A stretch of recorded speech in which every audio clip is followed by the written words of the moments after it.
Dear students, welcome to Hindi chamber. ഞാൻ ബാബുയൻ പനിക്കൽ. ഇന്ന് നമ്മൾ കേരള സിലബസ് +1 ഹിന്ദി കബീർ ദാസിന്റെ ദോഹ, ആ ദോഹ എന്ന് പറയുന്ന ആ ചാപ്റ്ററാണ് നമ്മൾ ഇന്ന് അപ്ലോഡ് ചെയ്യാൻ പോകുന്നത്. കബീർ ദാസിന്റെ 5 ദോഹകളാണ് നമുക്ക് പഠിക്കാൻ തന്നിരിക്കുന്നത്.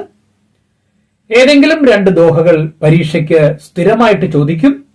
ദോഹ ഉൾപ്പെടുത്താത്ത ഒരു ക്വസ്റ്റ്യൻ പേപ്പറും നമുക്ക് കാണാൻ സാധിക്കുകയില്ല. പ്രത്യേകിച്ച് ഫോക്കസ് ഏരിയയിൽ 6 ചാപ്റ്ററുകൾ മാത്രം പഠിക്കാനുള്ളപ്പോൾ ഈ 6 ചാപ്റ്ററുകളിൽ നിന്നുള്ള മുഴുവൻ ചോദ്യങ്ങളും ചോദിക്കാനുള്ള സാധ്യതകൾ കൂടുതലാണ്. അപ്പൊ ദോഹയിൽ നിന്ന് ഷോർട്ട് ക്വസ്റ്റ്യൻസ് ചോദിക്കും. അതുപോലെ തന്നെ ഏതെങ്കിലും ഒരു ദോഹ തന്നിട്ട് അതിന്റെ ഭാവാർത്ഥം എഴുതാൻ ഉണ്ടായിരിക്കും. അതുപോലെ ഏതെങ്കിലും ഒരു ദോഹ തന്നിട്ട് അതിൽ കബീർ ദാസ് എന്താണ് ഉദ്ദേശിച്ചിരിക്കുന്നത് എന്നും ഒക്കെയുള്ള ചോദ്യങ്ങൾ ഉണ്ടായിരിക്കും. ആ ചാപ്റ്ററിൽ നിന്ന് ചോദിക്കാൻ സാധ്യതയുള്ള എല്ലാ ചോദ്യങ്ങളും അവയ്ക്കുള്ള ഉത്തരങ്ങളും അതുപോലെ ഭാവാർത്ഥങ്ങളും നമ്മൾ നേരത്തെ തന്നെ അപ്ലോഡ് ചെയ്തിട്ടുണ്ട്. ഇന്ന് നമ്മൾ 5 ദോഹകൾ മലയാളത്തിൽ വളരെ വ്യക്തമായിട്ട് പഠിപ്പിച്ചു തരുന്ന ഒരു ക്ലാസ് ആണ് നമ്മൾ അപ്ലോഡ് ചെയ്യാൻ പോകുന്നത്. ക്ലാസ്സിലേക്ക് പ്രവേശിക്കുന്നതിന് മുമ്പ് നമ്മുടെ ക്ലാസ്സിന് മാത്രമുള്ള ഒരു പ്രത്യേകതയുണ്ട്. നിങ്ങൾ ടെക്സ്റ്റ് ബുക്ക് ഓപ്പൺ ചെയ്ത് വയ്ക്കണം. കയ്യിൽ ഒരു പെൻസിലോ പേനയോ കരുതുക. നമ്മൾ പഠിക്കുന്ന സമയത്ത്, നമ്മൾ അത് എക്സ്പ്ലെയിൻ ചെയ്യുന്ന സമയത്ത് ഓരോ വേർഡിന്റെയും മലയാളം പറഞ്ഞു തരുന്നതാണ്. അപ്പോൾ നിങ്ങൾക്ക് അണ്ടർലൈൻ ചെയ്തിട്ട് ആ വേർഡിന്റെ മുകളിൽ മലയാളത്തിലുള്ള മീനിങ് എഴുതിയെടുക്കാവുന്നതാണ്. അപ്പോൾ എല്ലാവരും ടെക്സ്റ്റ് ബുക്ക് ഓപ്പൺ ചെയ്ത് വെക്കുമല്ലോ. കയ്യിൽ ഒരു പെൻസിലുമായിട്ട് എല്ലാവരും ടെക്സ്റ്റ് ബുക്ക് ഓപ്പൺ ചെയ്ത് വെക്കുക. നമുക്ക് ദോഹയിലേക്ക് കടക്കാം. ഒന്നാമത്തെ ദോഹ നമുക്ക് നോക്കാം. ബുരാ ജോ ദേഖൻ മെയിം ചല, बुरा न मिलिया कोई, जो दिल खोजऊं आपना, मुझसा बुरा न कोई. बुरा जो देखन में चला. ബുര എന്ന് പറഞ്ഞാൽ തിന്മ, ദോഷം. ജോ ദേഖൻ മെയിം ചല, ദേഖൻ കാണുന്നതിന് വേണ്ടി, മെയിം ചല ഞാൻ പുറപ്പെട്ടു. ബുരാന മിലിയ, മിലിയ കണ്ടില്ല. ന മിലിയ ഞാൻ കണ്ടില്ല. കോയി ആരിലും തന്നെ ഞാൻ കണ്ടില്ല, അങ്ങനെയുള്ള ആരെയും കണ്ടില്ല. ഖോജവും, ഖോജവും അന്വേഷിച്ചു. ജോ ദിൽ ഖോജവും, ദിൽ, ദിൽ ഹൃദയം, ഹാർട്ട്. ഖോജവും അന്വേഷിച്ചു. ആപ്പന, ആപ്പന സ്വന്തമായിട്ട് അന്വേഷിച്ചു. എന്തുകൊണ്ടാണ് കാണാത്തതെന്ന് അന്വേഷിച്ചു. മുജ്സ, മുജ്സ എന്നെ പോലെ. ബുര മോശമായിട്ട്. ന കോയി, ന കോയി ആരും ഇല്ല. ഇനി നമുക്ക് അതിന്റെ മീനിങ്സ് നോക്കാം. ബുരാ ജോ ദേഖനമേം ചല, സമൂഹത്തിൽ മറ്റുള്ളവരുടെ തിന്മ അഥവാ മറ്റുള്ളവരുടെ ദോഷം അന്വേഷിച്ച് ഞാൻ പുറപ്പെട്ടു. ബുരാനമിലിയ കോയി, പക്ഷേ ആരിലും മോശം ഞാൻ കണ്ടില്ല. അഥവാ മോശമുള്ള ആളുകളെ ആരെയും ഞാൻ കണ്ടില്ല, തിന്മ ചെയ്യുന്നവരെ കണ്ടില്ല. ജോദിൽ ഖോജവും, അങ്ങനെ ആരെയും കാണാതെ വരുമ്പോൾ സ്വാഭാവികമായി കബീർ ദാസ് അഥവാ ഞാൻ എന്താണ് ചെയ്യുന്നത്? ഞാൻ എന്നിലേക്ക് അന്വേഷിക്കും, എന്തുകൊണ്ടാണ് ആരെയും കാണാതിരുന്നത് എന്ന്. ജോദിൽ ഖോജവും ആപ്ന, ഞാൻ എന്റെ ഹൃദയത്തിലേക്കൊന്ന് അന്വേഷിച്ചു. മുജ്സ ബുരാന കോയി, അങ്ങനെ അന്വേഷിച്ചപ്പോൾ എനിക്ക് മനസ്സിലായ ഒരു കാര്യമുണ്ട്. എന്താണ് എനിക്ക് മനസ്സിലായത്? മുജ്സ ബുരാന കോയി, എന്റെ അത്രയും മോശം ആരുമില്ല എന്ന് ഞാൻ മനസ്സിലാക്കി. കബീർ ദാസ് പറയുകയാണ്, സമൂഹത്തിലെ തിന്മകൾ ചെയ്യുന്ന ആളുകളെ അന്വേഷിച്ച് ഞാൻ പുറപ്പെട്ടു. ഈ ലോകത്തിൽ അങ്ങനെയുള്ള ഒരു വ്യക്തിയെയും എനിക്ക് കാണുവാൻ സാധിച്ചില്ല. ഞാൻ എന്റെ ഹൃദയത്തോട് തന്നെ ചോദിച്ചു, എന്തുകൊണ്ടാണ് ഈ ലോകത്ത് തിന്മ ചെയ്യുന്ന ആളുകൾ ആരെയും കാണാത്തത് എന്ന് എന്റെ മനസ്സിനോട് ചോദിച്ചപ്പോൾ എന്റെ മനസ്സ് എന്നോട് പറഞ്ഞു, എന്താണ്? മുജ്സ ബുരാന കോയി, നിന്റെ അത്രയും മോശമായിട്ട് ഈ ലോകത്തിൽ മറ്റാരും ഇല്ല. കബീർ ദാസ് ഈ ദോഹയിലൂടെ നമുക്ക് വെളിപ്പെടുത്തുന്ന കാര്യം എന്താണോ, ലോകത്തിൽ മറ്റുള്ളവരുടെ തിന്മകളെ അന്വേഷിച്ച് ഇറങ്ങിത്തിരിയുന്ന ഒത്തിരി ആളുകളുണ്ട്. ആ ആളുകളുടെ പ്രത്യേകത എന്താണ്? അവരുടെ തിന്മകളെ മാത്രം അവരറിയുന്നില്ല. ആദ്യം അവരുടെ തിന്മകളെ അറിയണം. നാം നമ്മുടെ തിന്മകളെ തിരിച്ചറിഞ്ഞതിന് ശേഷം മാത്രമേ മറ്റുള്ളവന്റെ തിന്മയെ തിരിച്ചറിയാൻ ശ്രമിക്കാവൂ എന്നാണ് കബീർദാസ് ഈ ദോഹയിലൂടെ നമുക്ക് പറഞ്ഞു തരുന്നത്. दूसरे लोगों में बुराई की खोज करने वाले लोग ही ഈ സംസാർ മേ അധിക് ഹേ. അതാണ് കബീർദാസ് പറഞ്ഞത്. മറ്റുള്ള ആളുകളുടെ തിന്മ അന്വേഷിച്ച് നടക്കുന്ന ധാരാളം ആളുകൾ ഈ ലോകത്തിലുണ്ട്. വേ കഭി അപ്പനി ബുരായിയോം കി ഓർ നഹീ ദേഖ്തേ. അവർ ഒരിക്കലും അവരുടെ തിന്മകളിലേക്ക് തിരിഞ്ഞു നോക്കാറില്ല. ഐസേ ലോഗോം സെ കബീർദാസ് ജി കഹത്തെ ഹേ. അങ്ങനെയുള്ള ആളുകളോടാണ് കബീർദാസ് പറയുന്നത്, ഏക് ദിൻ मैं ബുരായി देखने के लिए निकला. ഒരു ദിവസം ഞാൻ തിന്മ അന്വേഷിക്കാൻ പുറപ്പെട്ടു. ലേക്കിൻ कोई भी बुरा नहीं दिखाई दिया. പക്ഷേ ഒരു തിന്മ ചെയ്യുന്നയാളെയും എനിക്ക് കാണാൻ സാധിച്ചില്ല. അന്തമേ അപ്പനെ ദിൽ മേ ഹി ഖോ ജാതോ. അവസാനം ഞാൻ എന്റെ ഹൃദയത്തോട് ചോദിച്ചപ്പോൾ, വിശകലനം ചെയ്തപ്പോൾ, മുझे ജ്ഞാത് ഹുവ, എനിക്ക് തോന്നി, എനിക്ക് മനസ്സിലായി, कोई भी बुरा नहीं दिखाई दिया तो खोजा अपने दिल में तो मालूम हुआ कि मेरे समान बुरा व्यक्ति दूसरा कोई भी नहीं है. എന്നെ പോലെ മോശക്കാരനായ ഒരു വ്യക്തി മറ്റൊരാളുമില്ല എന്നെനിക്ക് മനസ്സിലായി. कबीरदास कहने का अर्थ यह है कि दूसरों को सुधारने का प्रयत्न करने के पहले മറ്റുള്ളവരുടെ തിന്മകളെ കഴുകിക്കളയാൻ വേണ്ടി പ്രയത്നിക്കുന്നതിന് മുൻപ് ഹമേം സ്വയം കോ സുധാർനെ കാ പ്രയത്ന കർണ ചാഹിയേ. നാം സ്വയം കഴുകി വൃത്തിയാക്കുവാൻ തുനിയേണ്ടതാണ്. ഇതാണ് കബീർദാസ് ആ ഫസ്റ്റ് ദോഹയിലൂടെ നമുക്ക് തരുന്ന ഒരു ഗുണപാഠം. നമുക്കാർക്കുമില്ലാത്ത ഒരു സ്വഭാവമാണ് കബീർദാസ് നമ്മളെ ഓർമ്മപ്പെടുത്തുന്നത്. നാം മറ്റുള്ളവരുടെ ദോഷങ്ങളെ കുറിച്ച് അന്വേഷിക്കുകയും അതിനെ നന്നാക്കാൻ ശ്രമിക്കുകയും ചെയ്യുമ്പോൾ നമ്മളിലും ആ ദോഷമുണ്ട് എന്നുള്ള കാര്യം നമ്മൾ അറിയുന്നില്ല. ഇതാണ് ഫസ്റ്റ് ദോഹ. രണ്ടാമത്തെ ദോഹ നോക്കാം. ലേഖുദാസെ പ്രഭുധാ മിലേ പ്രഭുദാസെ പ്രഭുദൂരി ചിണ്ഡിയിലെ ശക്കർ ചലി ഹാത്തി കെ സിർ ധൂരി. ലേഖുദ, ലേഖുദാസെ, ലേഖുദ എന്ന് പറഞ്ഞാൽ വിനയം. ലേഖുദാസെ പ്രഭുദാമിലൈ, പ്രഭുദ ആദരവ്, മഹത്വം, റെസ്പെക്ട്.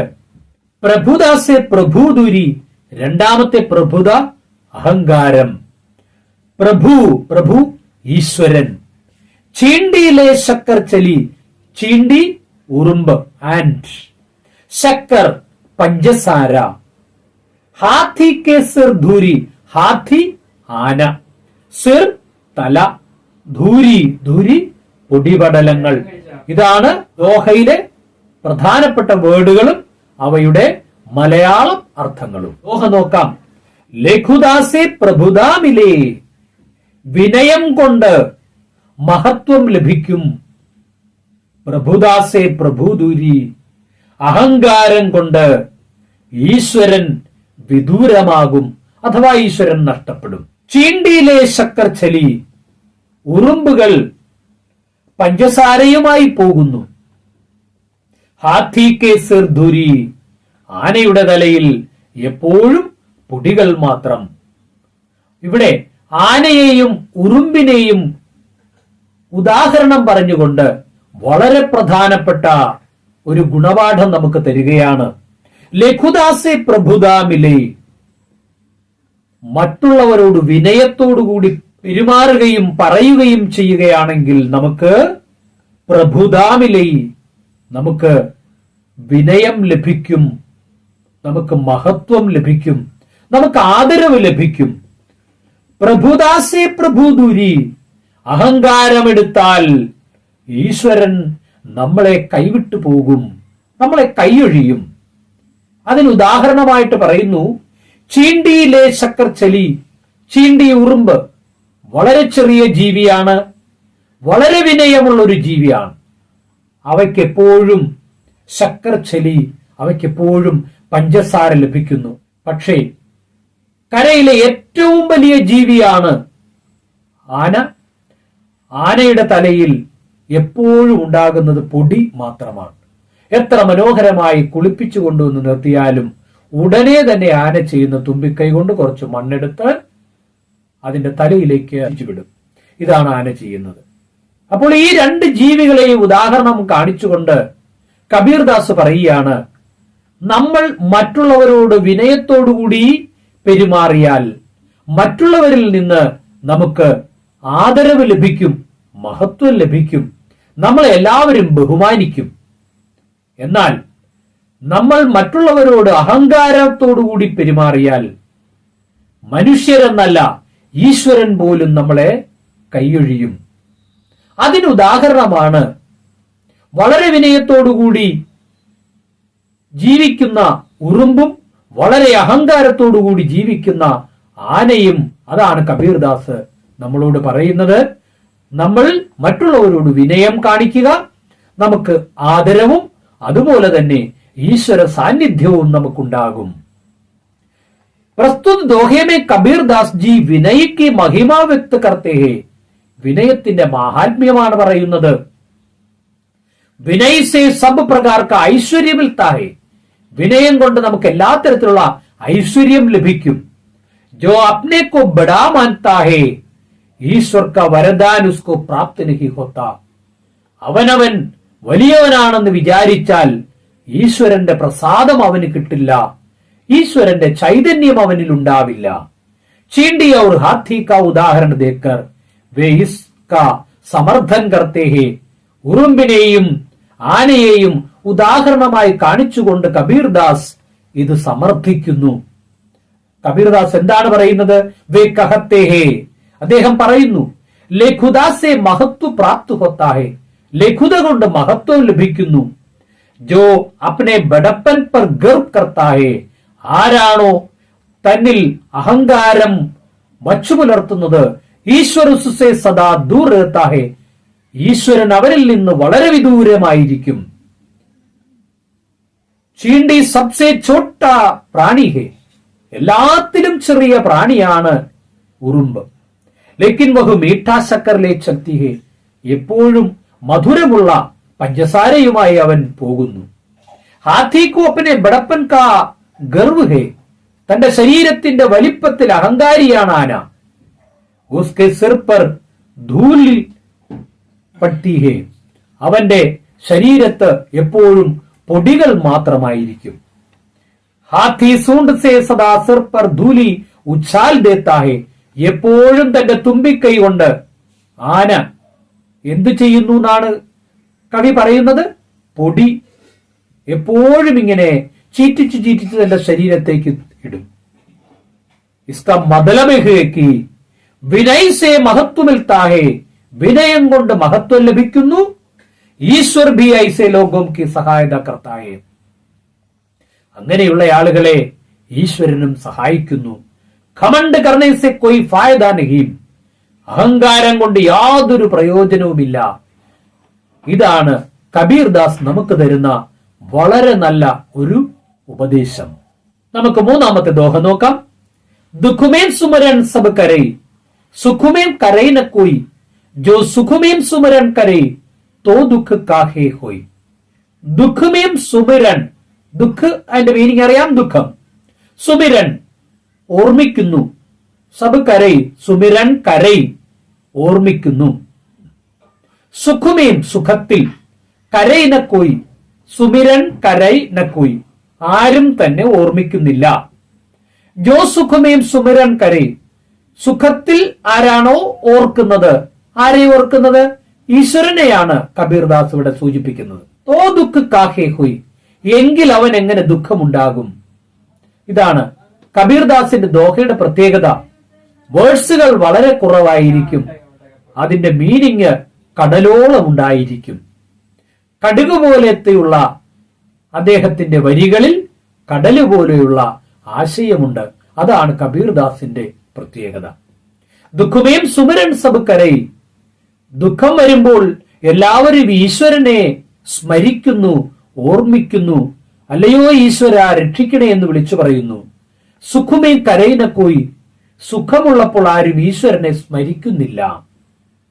ജോ സുഖമേം സുമരൻ കരൈ, ആരാണോ സുഖത്തിലും ഈശ്വരനെ സ്മരിക്കുന്നത്, തോ ദുഃഖ കാഹേ ഹോയ്, എങ്കിൽ അവൻ എങ്ങനെയാണ് ദുഃഖമുണ്ടാവുന്നത്? കബീർദാസ് ചോദിക്കുകയാണ്, സുഖത്തിലും ഈശ്വരനെ വിളിക്കുന്നവന് ദുഃഖം എങ്ങനെയാണ് ഉണ്ടാവുന്നത്?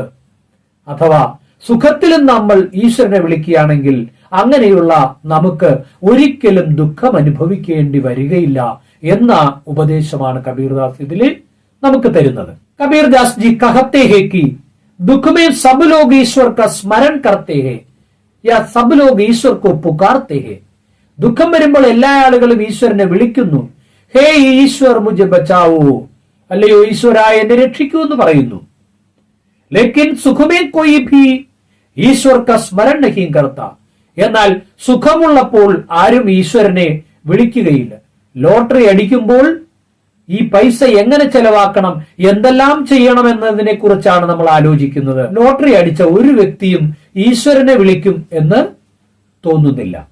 അതേപോലെയാണ് ഇവിടെ കബീർദാസ് നമ്മളെ ഓർമ്മപ്പെടുത്തുന്നത്. ജോ വ്യക്തി സുഖമേം ഭി ഈശ്വർ കാ സ്മരൺ കർത്താ ഹേ ഉസേ ദുഃഖ് ക്യോം ഹോ ജായേ. ഏതൊരു വ്യക്തി സുഖത്തിൽ ഈശ്വരനെ വിളിക്കുന്നുവോ അവന് പിന്നെ എങ്ങനെയാണ് ദുഃഖം ഉണ്ടാവുന്നത്? അർത്ഥാതുസേ ദുഃഖ് കഭി നഹി ഹോത്ത, അതായത് അവന് ഒരിക്കലും ദുഃഖം ഉണ്ടാകുന്നില്ല. കബീർ കെ കഥൻ കാ ഭാവ യഹ് കി ഹമേം സുഖ ദുഃഖമേം ബരാബർ ഈശ്വർ കാ സ്മരൺ കർത്തേ രഹ്നാ ചാഹിയേ. നമ്മൾ സുഖത്തിലും ദുഃഖത്തിലും ഒരുപോലെ ഈശ്വരനെ സ്മരിക്കണം. അതാണ് മൂന്നാമത്തെ ദോഹയിലൂടെ നമുക്ക് തരുന്ന വളരെ പ്രധാനപ്പെട്ട ഒരു ഉപദേശം. നമുക്ക് നാലാമത്തെ ദോഹയിലേക്ക് കടക്കാം. കാമി ക്രോധി ലാലച്ചി ഇൻതേ ഭക്തി ന ഹോയി. കാമി ക്രോധി ലാലച്ചി ഇൻതേ ഭക്തി ന ഹോയി. ഭക്തി കരൈ കോയി സൂർമ ജാതി ബരൻ കുൽ ഖോയി. കാമി വിഷയാസക്തൻ എന്നാണ് അർത്ഥം.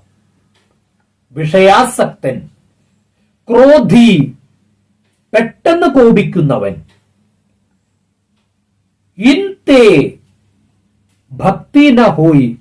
ഇൻതേ, ഇൻതേ എന്ന് പറഞ്ഞാൽ ഇവരിൽ. ഭക്തി ന ഹോയി, ഭക്തി ഈശ്വര ഭക്തി, ഈശ്വര ചിന്ത. ഭക്തി കരൈ കോയി സൂർമ, ഏത് സൂര്യനും, സൂർമ മാനെ സൂര്യൻ. ജാതി ബരൻ കുൽ കോയി. ജാതി ബരൻ വർണ്ണം, നിറം. ജാതി എന്ന് പറഞ്ഞാൽ ജാതി. കുല്, കുല് എന്ന് പറഞ്ഞാൽ കുലം. ഖോയ്, ഖോയ് എന്ന് പറഞ്ഞാൽ നഷ്ടപ്പെടുക എന്നർത്ഥം. നഷ്ടമാവുക, ഉപേക്ഷിക്കുക. എന്താണ് നാലാമത്തെ പദ്യത്തിൽ കബീർദാസ് പറഞ്ഞിരിക്കുന്നത് നമുക്ക് നോക്കാം. കാമി ക്രോധി ലാലച്ചി ഇൻതേ ഭക്തി ന ഹോയി. എങ്ങനെയുള്ളവർക്ക് ഭക്തി ഉണ്ടാവില്ല എന്ന് പറയുന്നു? വിഷയാസക്തനും പെട്ടെന്ന് കോപിക്കുന്നവരും ലാലച്ചി. ലാലച്ചി, ലാലച്ചിയുടെ മീനിങ് ഞാൻ പറയാൻ വിട്ടുപോയി. ലാലച്ചി അത്യാഗ്രഹി, എന്ത് കിട്ടിയാലും തികയാത്തവൻ, വീണ്ടും വീണ്ടും വേണം വേണം എന്ന് പറഞ്ഞുകൊണ്ടിരിക്കുന്നവനെയാണ് ലാലച്ചി എന്ന് പറയുന്നത്. വിഷയാസക്തനും ക്ഷിപ്രകോപിക്കും അത്യാഗ്രഹിക്കും ഭക്തിന പോയി ഒരിക്കലും ഭക്തി ഉണ്ടാവില്ല. അവരുടെ മൂന്ന് കൂട്ടരുടെയും ശ്രദ്ധ എപ്പോഴും അവരുടെ സ്വഭാവം ആയിരിക്കാം. ഭക്തിക്കരൈ കോയി സൂർമ, ഏത് സൂര്യനും ഏതു പരാക്രമിക്കും ഭക്തി ഉണ്ടാവാം. ജാതി വരൻ കുൽ ഖോയി, അതിൽ ജാതിയോ വർണ്ണമോ കുലമോ പ്രശ്നമേ അല്ല. അപ്പൊ ഈശ്വരന്റെ ഭക്തി ഉണ്ടാകുന്നത് ഒരു പ്രത്യേക ജാതിക്കാർക്കോ പ്രത്യേക വർണ്ണത്തിൽപ്പെട്ടവർക്കോ പ്രത്യേക കുലത്തിൽപ്പെട്ടവർക്കോ അല്ല, മറിച്ച് ഈ മുകളിൽ പറഞ്ഞിരിക്കുന്ന ദുർഗുണങ്ങളില്ലാത്ത ഏതൊരു ശൂരനും ഏതൊരു പരാക്രമിക്കും ഈശ്വരഭക്തി ഉണ്ടാവാം. നമുക്കറിയാം, വാൽമീകി എന്ന് പറയുന്ന മഹർഷി വളരെ വളരെ വർഷങ്ങൾക്ക് മുൻപ് ഒരു പിടിച്ചുപറിക്കാരനായിരുന്നു.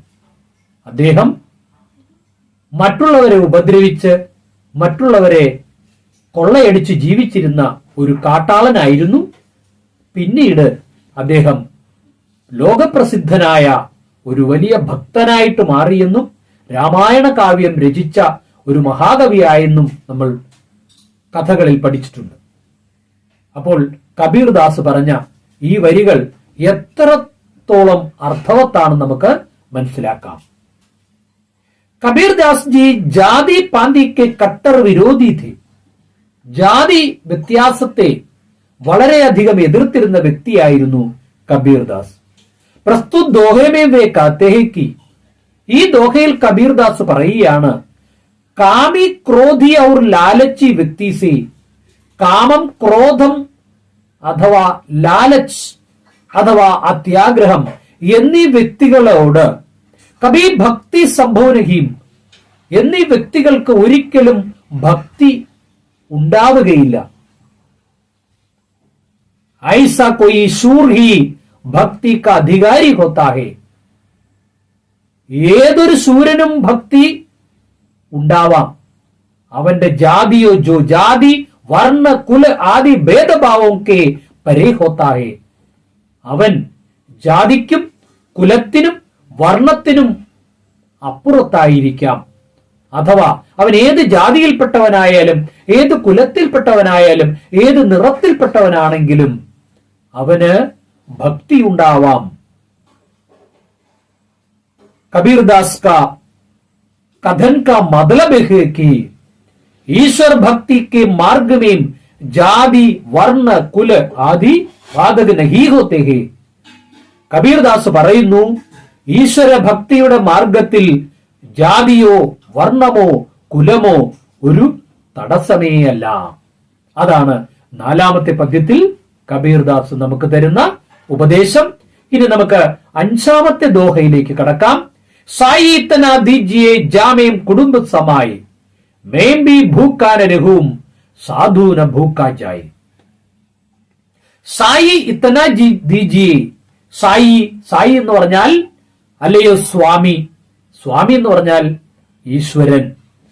ഇത്തനാ ദീജിയെ, ഇത്തന ഇത്ര മാത്രം, ദീജിയെ തന്നാലും, ജാമേം അതിൽ, ജിസ്മീം കുടുംബ സമായി, കുടുംബ ഫാമിലി കുടുംബം, സമായി കുടുംബം പോറ്റണം, കുടുംബ സമാന കുടുംബം പുലർത്തുക.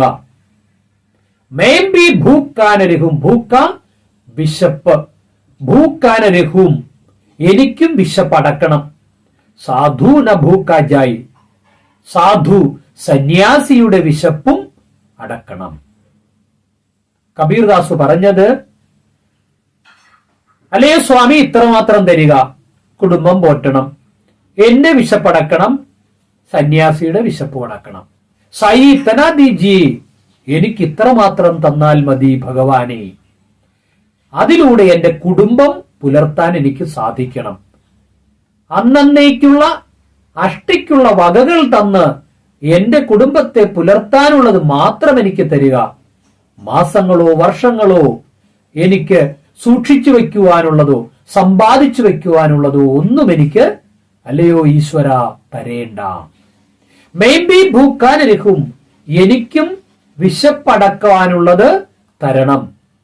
സാധൂന ഭൂക്കാജായി, എന്റെ വീട്ടിൽ ഭിക്ഷ തേണ്ടി വരുന്ന ഏതൊരു സന്യാസിയോ ഏതൊരു ഭിഷഗ്വരനോ ഭിക്ഷുകോ ആയിക്കൊള്ളട്ടെ, അദ്ദേഹത്തിന് വിശപ്പടക്കാനുള്ളത് കൊടുക്കുവാനുമുള്ള വക മാത്രമാണ് അല്ലയോ ഈശ്വര അങ്ങ് എനിക്ക് പ്രദാനം ചെയ്യേണ്ടത്. ഇതാണ് കബീർദാസ് അവസാനത്തെ ദോഹയിൽ പറഞ്ഞിരിക്കുന്നത്. നമുക്കൊന്നും കൂടെ വിശദീകരിച്ചു നോക്കാം. പുരാനി സമയക്കെ സന്ത ലോക്, പഴയ കാലത്തുള്ള സന്യാസി വര്യന്മാരും ഭക്തന്മാരും ധനസമ്പത്തി ഭവിഷ്യക്കേലിയ സഞ്ചിത് നഹി കർത്തേ थे. ധനസമ്പത്തുകൾ പണമായിട്ടോ മറ്റു പണ്ടങ്ങളായിട്ടോ ഒന്നും തന്നെ അവർ കളക്ട് ചെയ്തു വച്ചിരുന്നില്ല, സ്വരുക്കൂട്ടി വച്ചിരുന്നില്ല, സമ്പാദിച്ചു വച്ചിരുന്നില്ല. വേ കാം കർക്കെ ദിൻ ഭർ കി റോട്ടി കമാത്തെ थे. അവർ ജോലി ചെയ്ത് അന്നേക്കുള്ള അന്നം സമ്പാദിച്ചിരുന്നു. ആ റുസുസെ സന്തുഷ്ട രഹത്തെ थे. അതിൽ അവർ വലിയ സന്തോഷം കണ്ടിരുന്നു. പ്രസ്തുത दोहे में കബീർദാസ് ജി ഭഗവാൻ സെ പ്രാർത്ഥന കർത്തേ ഹെ കി. കബീർദാസ് ജി ഈ ദോഹയിലൂടെ ഭഗവാനോട് പ്രാർത്ഥിക്കുന്നത് ഇങ്ങനെയാണ്: ഹേ ഭഗവാൻ, അല്ലയോ ഭഗവാനി, മുझे इतना ही दीजिए, എനിക്ക് ഇത്ര മാത്രം തരിക. और मेरे घर में जिससे मेरे कुटुंब का निर्वाह हो जाए, അതിലൂടെ എന്റെ കുടുംബം പുലർത്തണം. മുझे കഭി ഭൂക്കാൻ രഹന പടേ, ഒരിക്കലും വിശന്നു കിടക്കുവാൻ അനുവദിക്കരുത്. और मेरे घर में അതിഥിयों के रूप में आने वाले, എന്റെ വീട്ടിലേക്ക് അതിഥിയായിട്ട് വരുന്ന സാധുബി, ഏതൊരു സന്യാസിക്കും കഭി ഭൂക്കാൻ ലൗട്ട് ജായേ, ഒരിക്കലും പട്ടിണിയോടുകൂടി പറഞ്ഞയക്കാനും അവസരമുണ്ടാക്കരുത്. ഈശ്വർ ഹി ഹമാരാ പാലൻ പോഷൻ കർണേ വാലാ ഹേ. കബീർദാസ് പറയുന്നു, ഈശ്വരനാണ് നമ്മളെ പരിപാലിക്കുന്നത്. ഇസ്ലിയെ കൽക്കലിയെ സഞ്ചിത് കർണേക്ക് ആവശ്യകത നഹി ഹേ. അതുകൊണ്ട് നാളത്തേക്ക് ഒന്നും സ്വരുക്കൂട്ടി വെക്കേണ്ട ആവശ്യം ഇല്ല. കബീർദാസിന്റെ 5 ദോഹകളാണ് ഉള്ളത്. ആ 5 ദോഹകളും നമ്മൾ വളരെ നന്നായിട്ട് മലയാളത്തിൽ എക്സ്പ്ലെയിൻ ചെയ്തിട്ടുണ്ട്. നിങ്ങൾക്ക് ഈ ക്ലാസ് നന്നായിട്ട് മനസ്സിലായി എന്ന് ഞാൻ വിചാരിക്കുന്നു. നിങ്ങൾക്ക് നന്നായി മനസ്സിലായെങ്കിൽ നിങ്ങളുടെ സുഹൃത്തുക്കൾക്ക് മറ്റും ഇത് ഷെയർ ചെയ്ത് കൊടുക്കുവാനായിട്ട് നിങ്ങൾ ശ്രമിക്കുക. അടുത്ത ഭാഗം നമ്മൾ അപ്ലോഡ് ചെയ്യുമ്പോഴത്തേക്ക് ഉടനെ നോട്ടിഫിക്കേഷനായിട്ട് ലഭിക്കുന്നതിന് ബെൽ ഐക്കണിലുള്ള ഓൾ ഓപ്ഷൻ കൂടി ഒന്ന് പ്രസ് ചെയ്താൽ മതിയാവും. നമുക്ക് അടുത്ത ക്ലാസ്സിൽ വീണ്ടും കാണാം. അതുവരേക്കും നന്ദി, നമസ്കാരം.